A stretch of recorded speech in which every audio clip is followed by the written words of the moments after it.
Namaste. Welcome to this session. We just completed the whole section on Ishwar Pranidhana that has come in the first chapter. Commencing from Ishwar Pranidhana Dva, the delineation on Ishwara commenced. And from Sutra 23 to 31, it was the topic of Ishwara Pranidhana. We were mentioned about the Antarayaas and their sahacharas, their accompanying factors. Now they were mentioned with reference to Ishwara Pranidhana, and more often this advertence is lost. Now, since this is a chapter on highest hierarchy, it's a supreme yogi. So there are certain differences which we must recognize. You and me get unwell, vyadhi. What do we do and what should we do? We must go to Vaidya, we must go to a physician, we must take help of medicine. This is what we need to do. So, in case of a yogi on supreme hierarchy, it's a different condition for him. The vyadhi, it is not that he suffers like we commoners suffer with headache and backache and stomach ache, and from there needles to ulcer to cancer. These are our diseases. But with reference to yogi, it's a complete different concept. Recall when we are dealing with vyadhi, the dhatu rasakarana vaishamyam for samadhi was being considered, and any disturbance there is an antaraya. So, it should be noted that yogis of such hierarchy, Himalayan heights of consciousness, for these yogis, they won't go to a physician in case of a disease. They have their own prudence for remedies, and the major remedy is Ishwara Pranidhanam. The yogi on highest hierarchy is also proficient with so many mantras. And even the mantras are used, and mantras have efficacy, which today we have become aware of it. That mantras have vibrations, and vibration therapy kind of thing is slowly coming on the horizon. So Ishwara Pranidhana is the solution for a yogi on highest hierarchy, whether it is vyadhi or sthana or samshaya, pramada or alasya, ravirati or bhranti darshana, alabdha bhumikatva, anavasthitatva. The major remedy is Ishwara Pranidhana. Various kinds of omkaras, pranavas, namas, mantras. So, the yogis take recourse to that. And this is something that today's we will not be able to believe by being on common man's hierarchy. We don't believe. We will not believe. We will see no reason there, no logic there, that diseases can be overcome by some other means which are not medicine in the sense today we understand.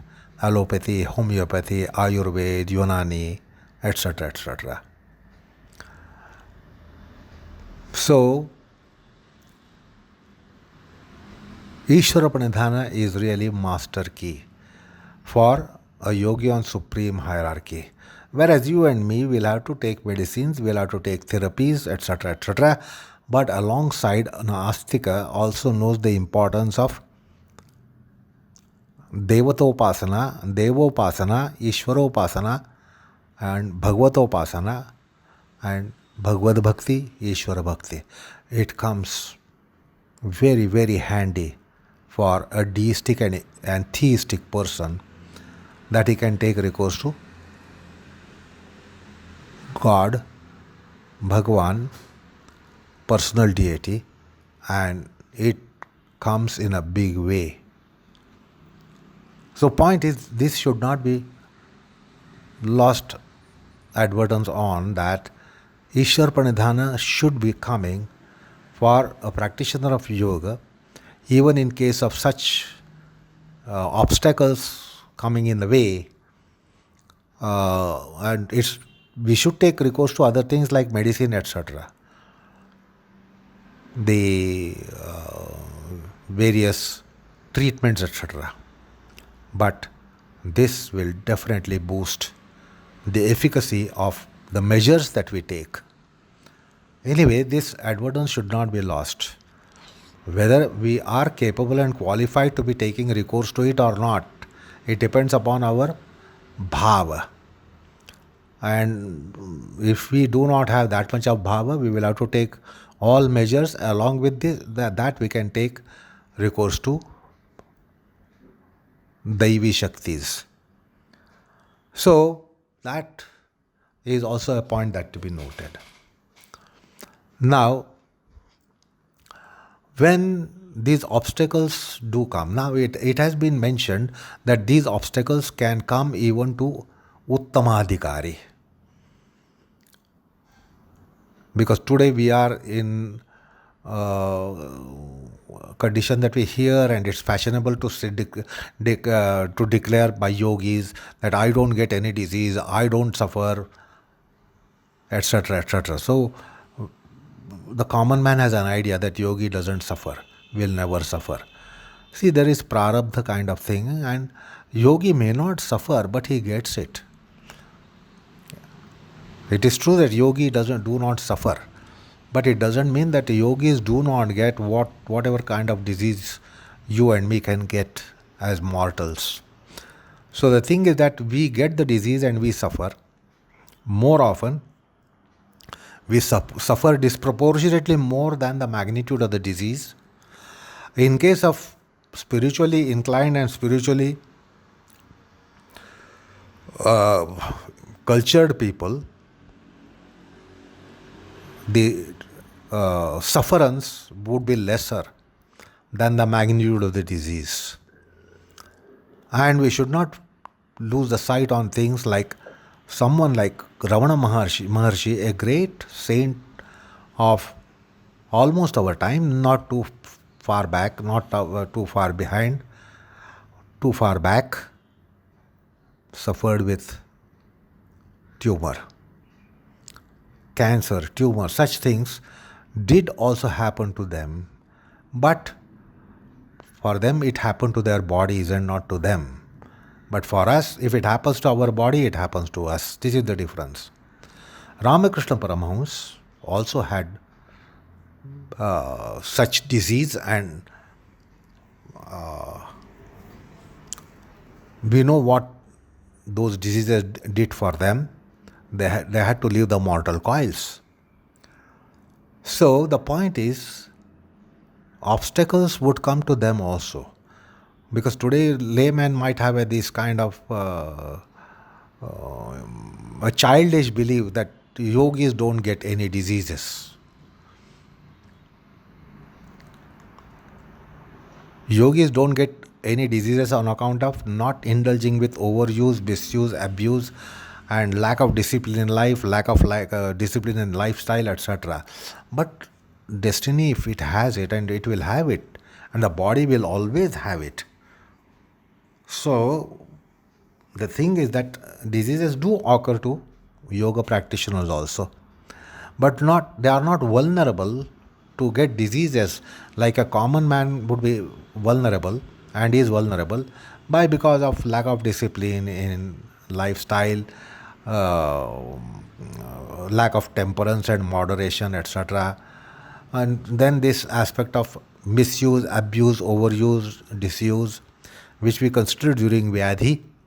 So we indulge in all those things and therefore we get disease. They don't indulge with all those things, yet they will get disease. They may get disease not as frequently as we get it, but they do get it because they have a body and the body gets it. So certain things must be clear when we are concluding the topic. Now, what would happen to us if we took up to yoga and had to counter these obstacles, vyadhi, sthana, samshaya, pramada, alasya, avirati, bhranti darshana, alabdha bhumikatva, anavasthitatva, and then the accompanying factors, dukha, daurmansya, angamejayatva, shvasa, prashvasa. Naturally, our enthusiasm dwindles, spiritedness dwindles, then we have despair, dejection, and perhaps for some time we might say goodbye, or perhaps we will say goodbye for whole life. So we can imagine what would happen if we are constantly encountering obstacles. What would happen to your yoga? Once in a while obstacles come and go, okay. There will be slightly up and down in your fervor. But suppose you constantly face the obstacles one after the other, and without respite, if it goes on happening, then we can imagine what happens to us. So, therefore, the sutra to follow tells us in 1.32 tat pratishedartham ekatatvabhyasaha. Now, what is the advice for you and me in case if we are constantly attacked by obstacles and impediments and obstructions? We'll be told, please be steadfast, have constancy, have patience, don't lose your heart, and steadfastly continue your practices. Or even if there is a break in practices due to diseases, again restart. So we would be advised, don't say goodbye, don't have a farewell, don't give a farewell to your yoga. You don't depart from yoga. You restart your yoga and have steadfastness. Now, so literally this sutra would be meaning tat pratishedartham, to be countering the obstacles, have steadfastness, don't lose your heart. So literally this sutra is quite simple, that in case you face obstacles or face obstacles more often, more frequently, whatever might be the case, do not lose your heart. See, you continue steadfastly. You stick to it. You persevere. You persist. So this is how usually this sutra has been rendered, that have steadfastness, constancy, and see that you continue to do your yoga, whatever kind of yoga you are doing, whatever level of yoga you are doing. See that you persevere. Don't lose your perseverance. Don't lose your steadfastness. Don't lose your constancy. Now, this is how this sutra is rendered, but that's very, very naive. That's being very naive. A yogi on such a supreme hierarchy need not be given the counseling that please don't lose your heart. The days change. These days will go away. These conditions will go away. Don't lose your heart and continue. So a yogi on supreme hierarchy need not be told that be steadfast. Therefore, it has a totally different connotation. So we must understand this, that here it is totally, basically advice is for one who on supreme hierarchy. And then he is inflicted by obstacles. And then there's accompanying factors. Their advice is not don't lose your heart and don't lose your spiritedness, etc. He doesn't need that. He is already convinced he is a yogi on supreme hierarchy. Then what is the advice here? So for you and me, this advice is well and good, perfect. That we should not lose our spiritedness. We must continue with our fervor, because our yoga depends upon our enthusiasm. Our yoga depends upon our fervor. Our yoga depends upon, because we have made our yoga is a consumer product, and therefore we have enthusiasm. Not that we are interested in yoga, but yoga does something good for us, and then perhaps we will experience it does good to us, and therefore we should not leave it. So we are convinced that yoga is good, but not sufficiently. In case of uttama dhikari, there is no aspect like convincing or getting convinced, because they are on supreme hierarchy. So therefore, the purport is altogether different. When the aphorist says tat pratishedartham, that is vikshepa pratishedartham, antaraya pratishedartham, then vikshepa and sahachara pratishedartham, and the ekatatvabhyasaha, abhyasa for ekatatva, not to deviate, not to change the track, to be continuing on the same track. So this would be the meaning for us, and this is what we should take the sutra that way, that we should not change the track.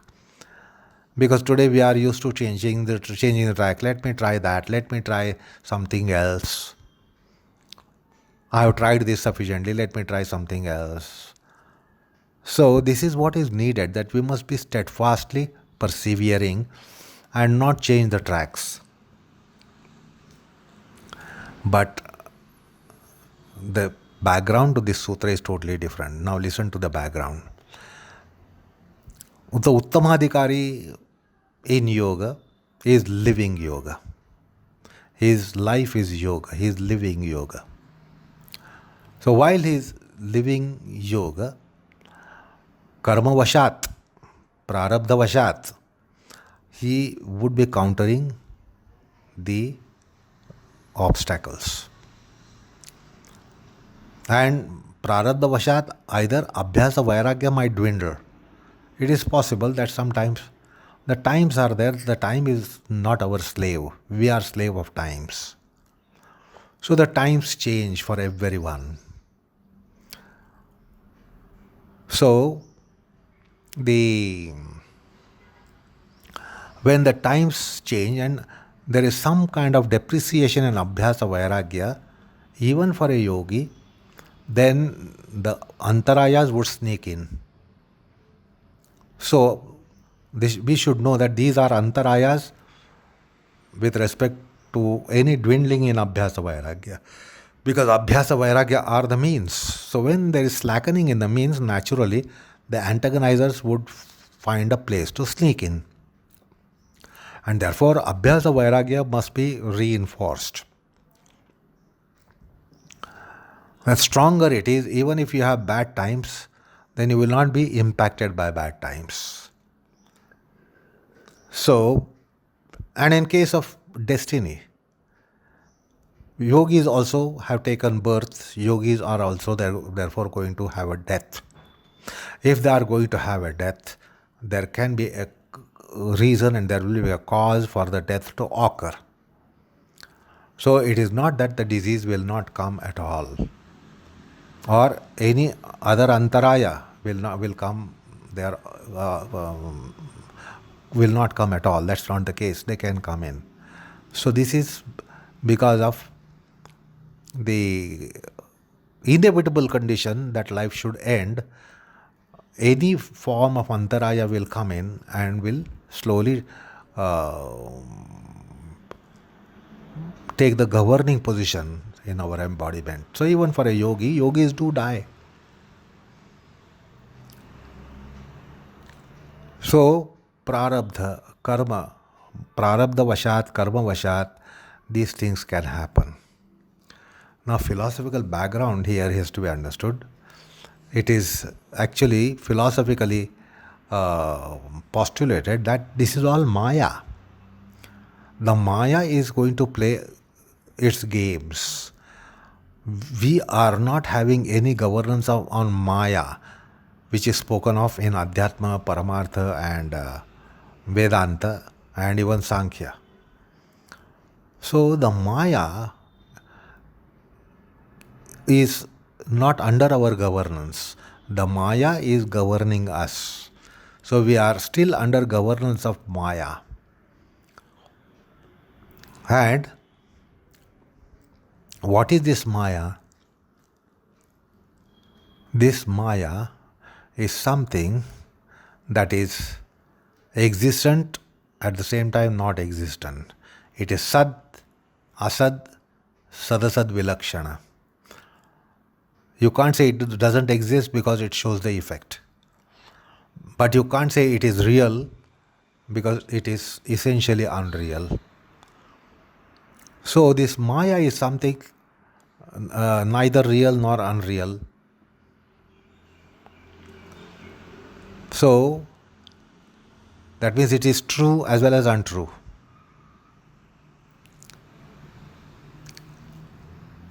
So when it is coming as an obstacle, it is definitely untrue, essentially. And therefore, the philosopher is being given a counseling here by Patanjali that it is Maya, on account of which you are engulfed by Antarayas. And that is really not real. All these phenomenal things are real for us. They are not real for realized ones. Yogi being realized one, he doesn't have this as something real entity. That is real entity for us.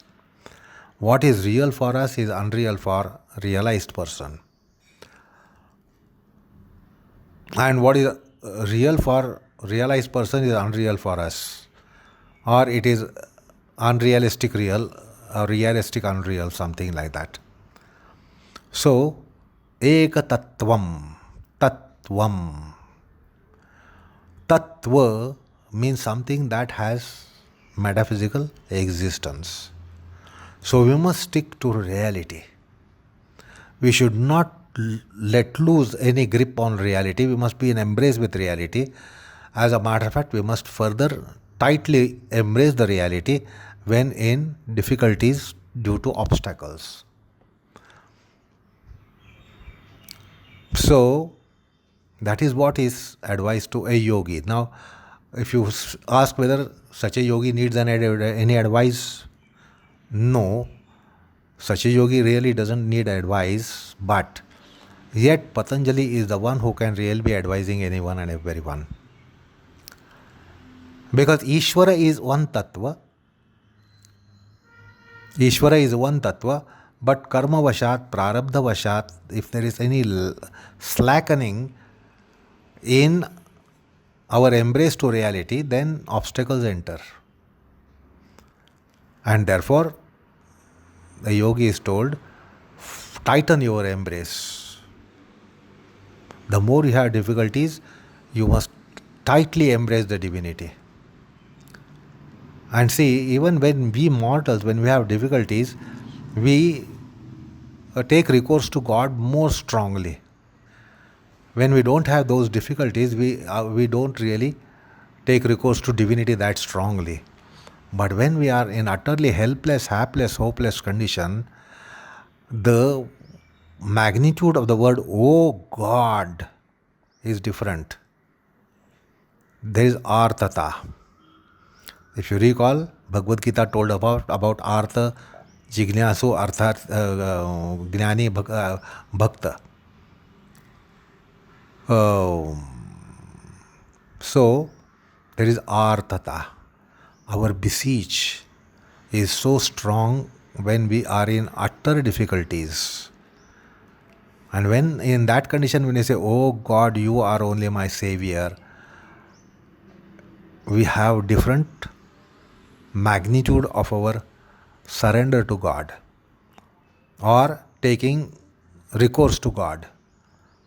When we are not in that hopeless, helpless condition, then we might just theoretically say, "Yes, I believe in God and I remember God."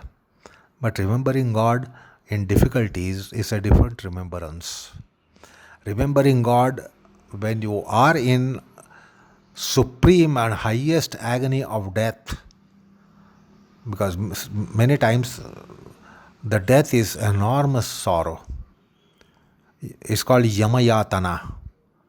So when the yamayatana is being filled, yamayatana means supreme affliction of sorrow. Nothing can exceed that sorrow. No sorrow is greater sorrow than that. That's called yamayatana.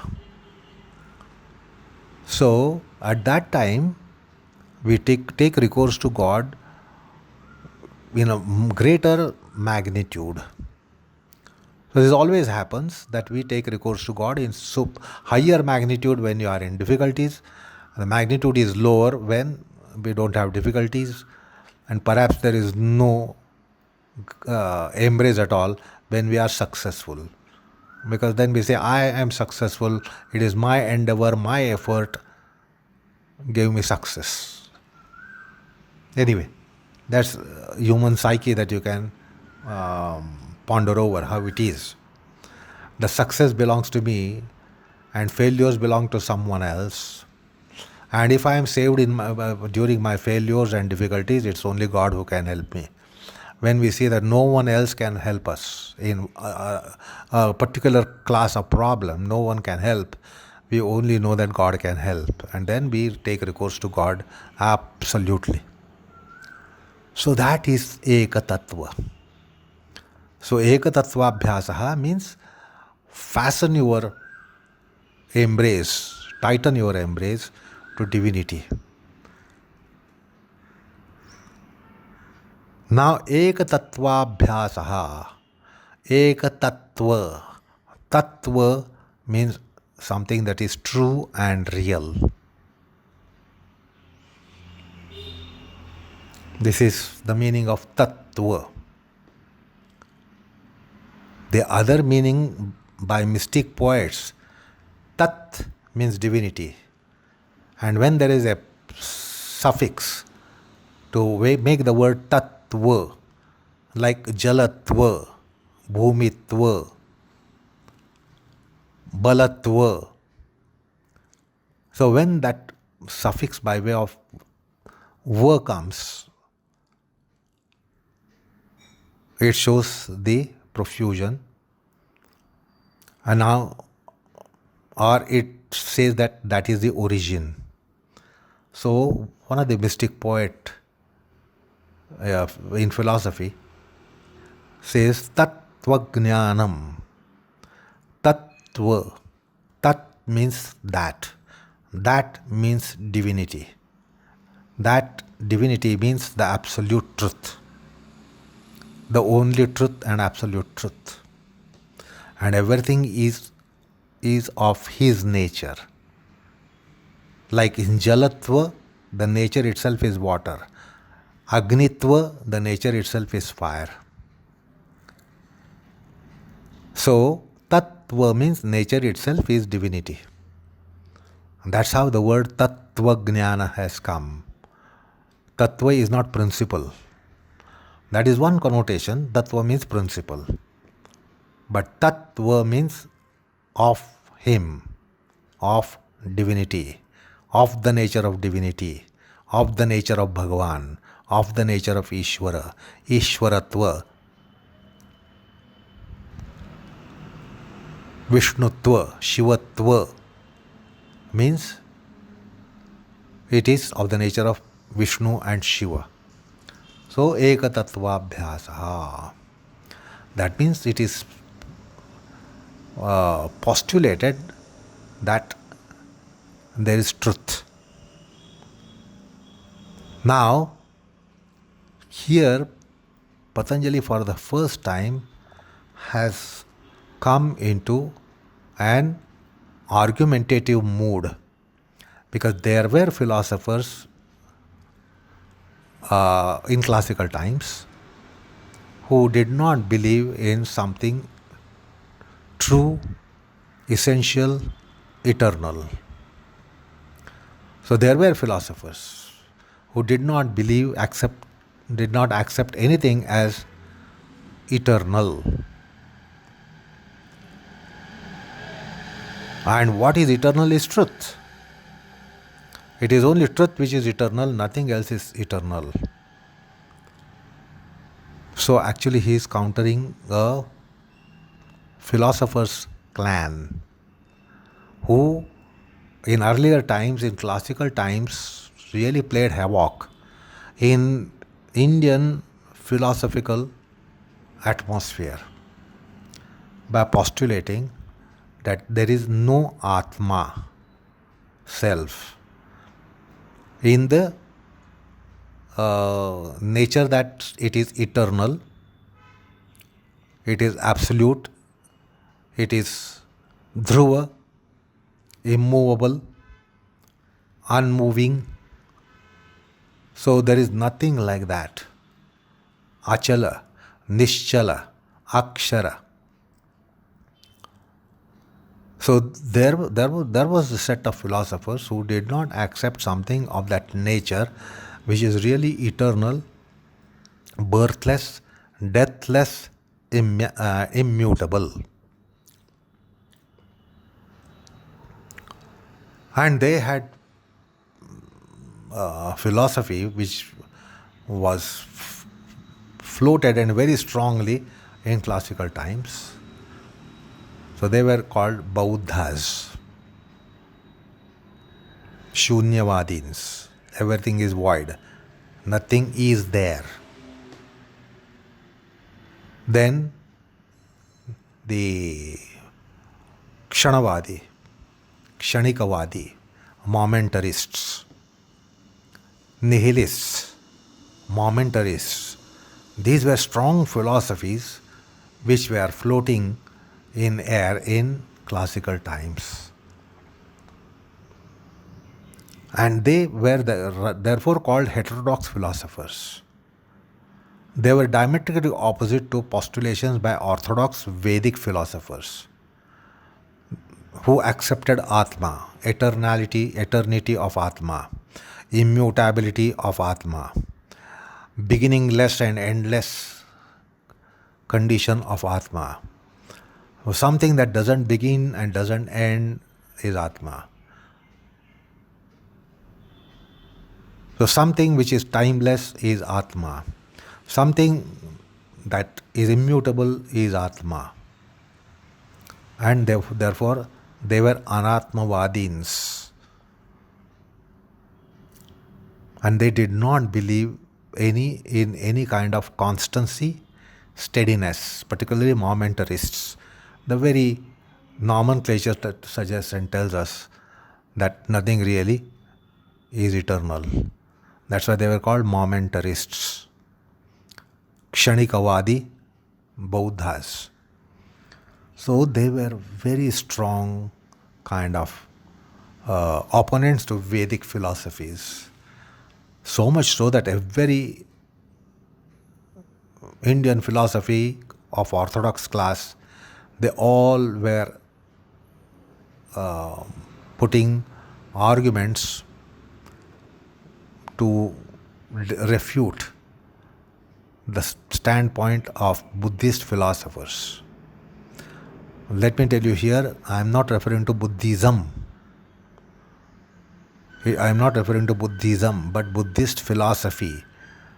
Today, nobody is aware of it. We know Buddhists as a religious cult, as a sect, but nobody really knows the Buddhist philosophy. So, there was a time when Buddhist philosophy was in air. Now, today, Buddhism is in air, perhaps all over the world. They are trying to spread their limbs and influence the whole world. But at that time, it was Buddhist philosophy. And they were anatmavadins. They did not believe in anything as Atma, which for orthodox philosophers was birthless, deathless, decayless, immutable, indestructible. So they did not accept anything as indestructible because everything was momentary. So Patanjali had these people in counter position and he is replying them. So that is the main aim of the sutra, to refute the stand of momentarists and nihilists. And it's the first time that Patanjali has entered into argumentations called khandana mandana. That is to refute the opponent philosopher and to reinforce one's position. And this is the first time this has happened in the text at this sutra. So it has enormous metaphysical purport and darshanik component of khandana mandana. Khandana is to refute and mandana is to reinforce one's position and then refute the opponent's position. So argumentative aspects do come up when there is this kind of, so that can be called as polemics between two philosophical sects who are in counter position of each other. So this sutra has that purport. Now what really gets obstacles? The chitta gets the obstacles. What is this chitta? Chitta is prakriti. It comes and goes. It is never changeless.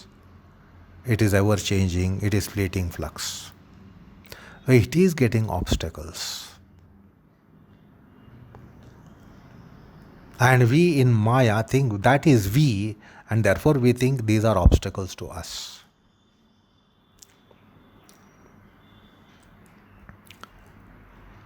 And therefore in this sutra you will come across certain philosophical substance quite prominently, which is of the nature of khandana mandana.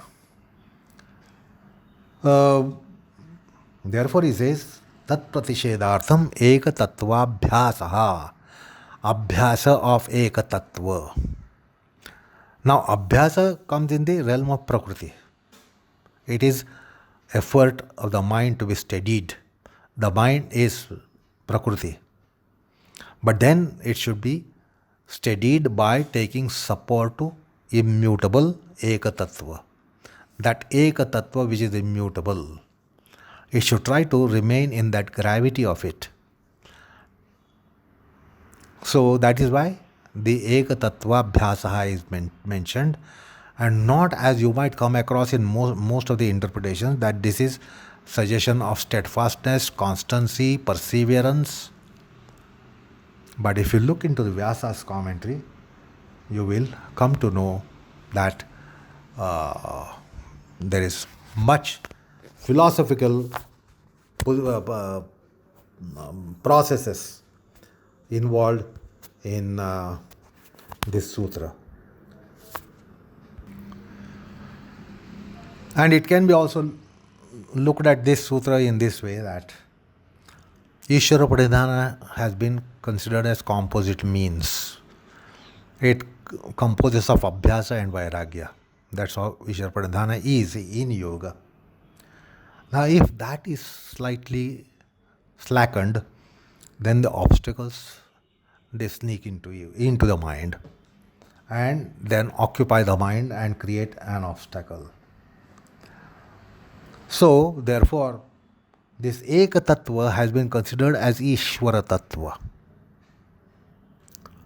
Eka Tattva, because Ishvara Tattva is the Tattva which is eternal, timeless, and it is same, it is Dhruva, it is immovable, and nothing is as constant, as permanent as that. That's the most permanent, most eternal, most constant thing. Rest of the things are changing in time, place, situations, scenarios. So that's the Eka Tattva. And to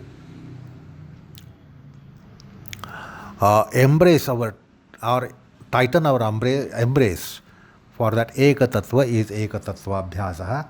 So recourse should be taken to Ishvara Tattva, is what is the sutra is meaning for some of the commentators. And this is the commentary by Vachaspati Mishra, where he makes express commentary here, this in this kind of tone. But then some objections have been taken that there is a kind of defect in interpreting this way. Because then again it means Ishwar Pranidhanadva. The sutra would imply Ishwar Pranidhanam. It commences with Ishwar Pranidhanam, and again it is coming to Ishwar Pranidhanam. Ishwar Pranidhana will give you a Samprajnat Samadhi, and then therefore Ishwar Pranidhana has been mentioned. In case of obstacles, again it has been said by Ishwar Pranidhana you will be countering, and now he says it amounts to saying that it is to be countered by Ishwar Pranidhana. So some philosophers see that this is little defective. So Vijnana Bhikshu particularly says that Ishvara Tattva is what has to be embraced has been mentioned. It is not that with what it commenced, the same is being used for conclusion.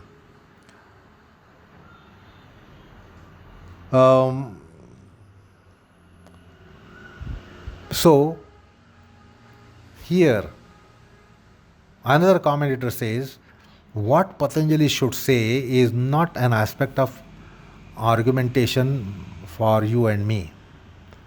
Why he has said, why he should have said, or how he should have said is not something that we should indulge in. He has said this, and then we should try to understand the meaning. We should be closer to what Patanjali really means. And there is no repetition. Otherwise, Ishwar Pranidhana has to be done to counter obstacles. And again he says, to counter obstacles, do Ishwar Pranidhana. So it is not to be looked at the repetition, or even it is taken as repetition.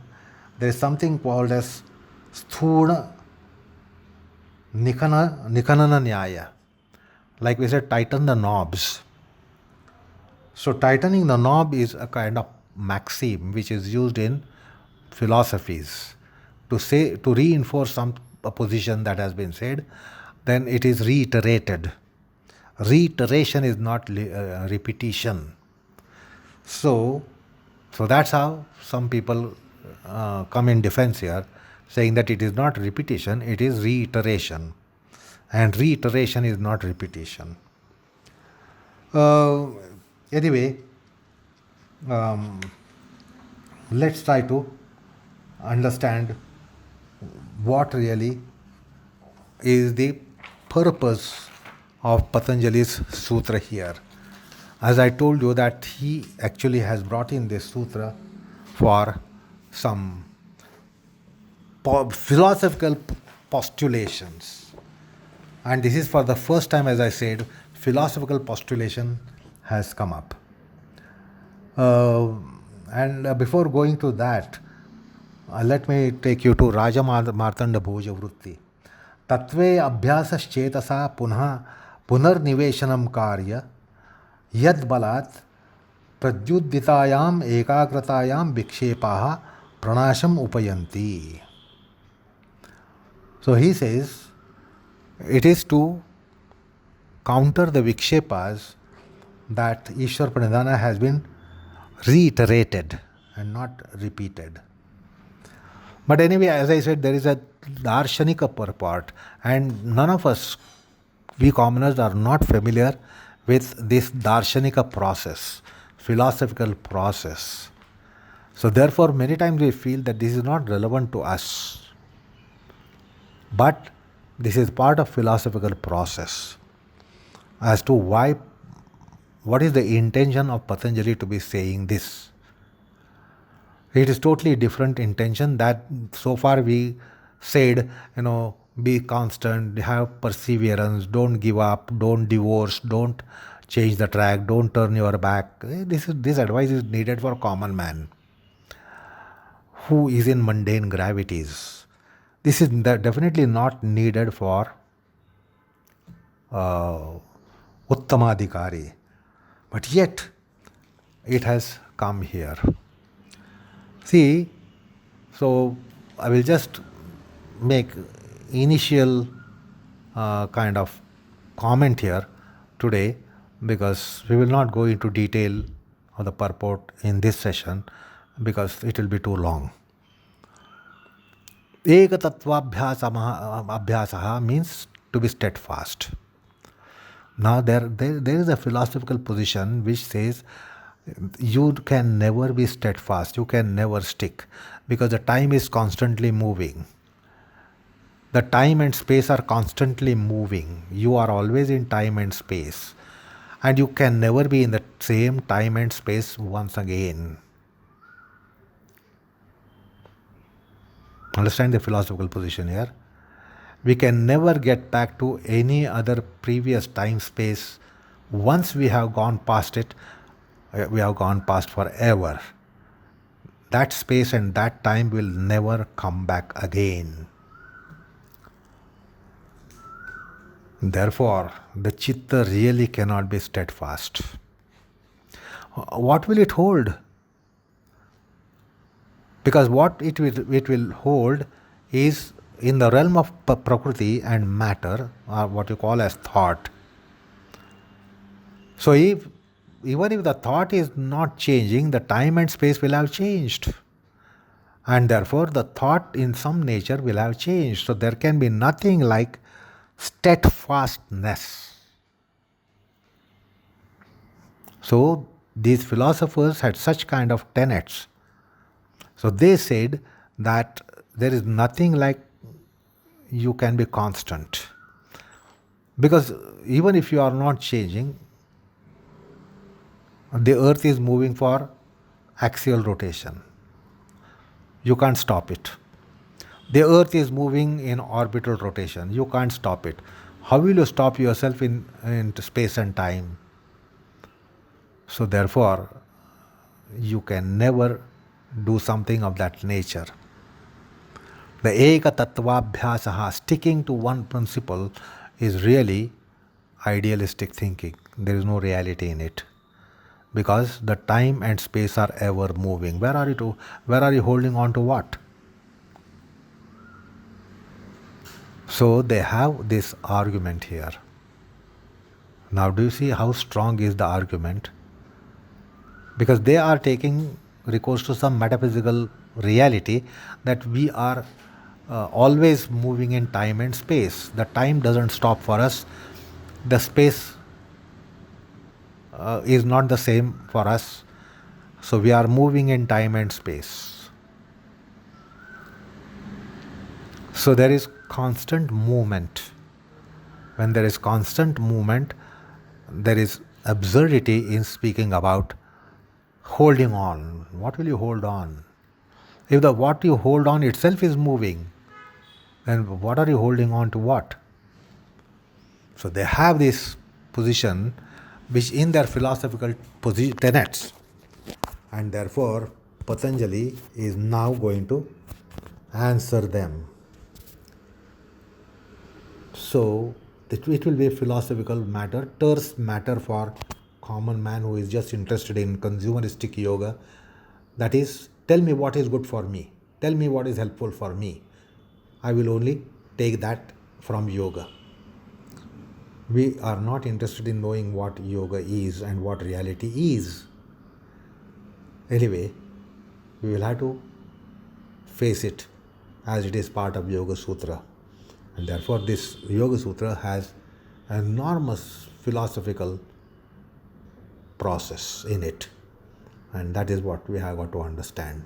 Because in simple advice, be steadfast, stick on, hold on. He says, what are you going to hold on? Suppose you are holding to something. You think you are not moving, but that itself is moving with axial rotation and the orbital rotation. So with reference to whole space that we are in, we can never stop anywhere. And nothing stops anywhere. And that is their position. So they say, if you are holding on to something and you say, I am holding on to it, but that is moving in orbital rotation along with axial rotation, because we are on the planet. The planet is ever moving. The planet doesn't stop. Then how can you be really steady? So this is what they are trying to attack, the very fundamental tenets of yoga, that you cannot restrain the mind, you cannot stop the mind, you cannot arrest the mind, fasten the mind anywhere.